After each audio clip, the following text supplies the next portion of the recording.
What is up, everyone? This is Tutorials here, and today I'm going to show you how to fix the Steam error. Something went wrong while displaying this content. So let's get right into this. So you want to open up Steam, click into the top left of Steam, go to settings. In here, we're going to do two things to basically fix this issue. The first is go to storage, scroll a little bit to the bottom, and do clear download cache. A lot of times this causes some of these issues to occur, so try to definitely go from that route. And then the next one is, once you've tried that and it doesn't work, is go into interface.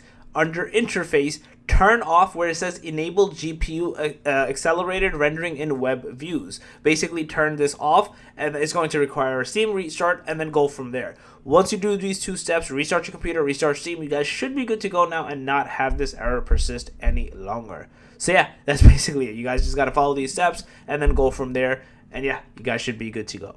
If you guys over like this video, please smash that like button. If you guys are new to the channel, make sure to subscribe, click that notification bell, and that more tutorials out. Peace.